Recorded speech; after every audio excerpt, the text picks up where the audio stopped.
When the contempt of riches shall approve itself the greatest treasure, devout prayer the most delicious entertainment, silence and caution the best conversation. When good works shall plead better than the most accurate eloquence, alms prove the most prevailing advocate, self-denial and most exalted pleasure, and the conquest of ill habits the most glorious triumph.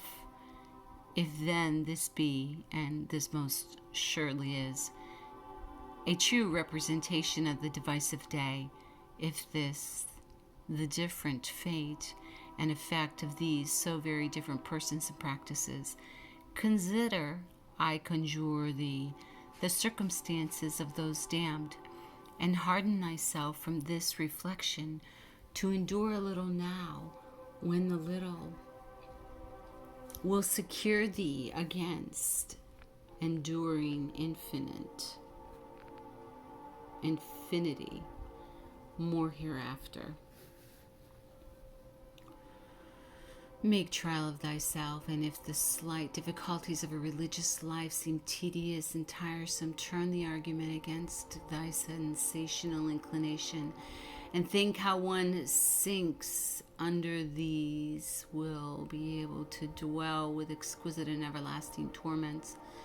Nor is this a trifling needless inquiry, but absolutely necessary and of mighty moment.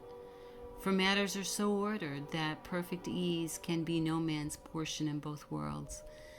They who choose their good things here cannot have them hereafter too, nor shall any man who indulges sense and pleasure upon the earth rejoice and reign with Christ in the kingdom of heaven. Suppose, then, that from your entrance into the body to this very day, you had enjoyed the utmost your heart could possibly desire of all which this world calls happiness, honors, riches, pleasures, without check or stint or interruption. Yet what good would all this do to you if it should please God just now to strike you with death? Do not you plainly see, without my prosecuting this argument any further, that all below is vanity and mere nothing, and that the love of God and a religious life is the only thing which can stand you in any stead? This will stick by you when all the rest forsake you. This is neither destroyed by death nor afraid of punishment, but triumphs over both. Fills the man with confidence and joyful expectation at the dreadful day of judgment, and sets him above all the terrors and dismal apprehensions of hell and its tortures. But then, this is the particular privilege of the servants of God. For how is it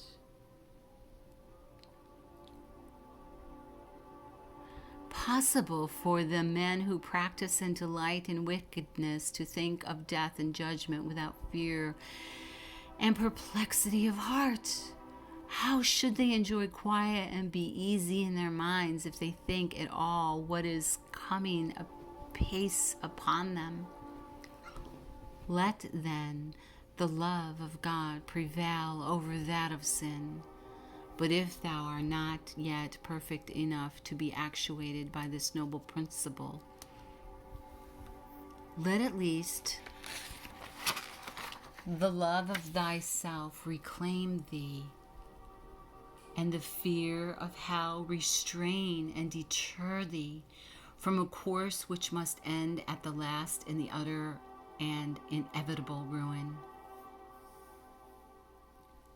This, says the scripture, is the beginning of wisdom, for he who is proof against the fear of God cannot persevere in anything that is good, as having no manner of principle that can save him, no curb upon his mind that can awe or hold him in from running headlong into the snares of the devil.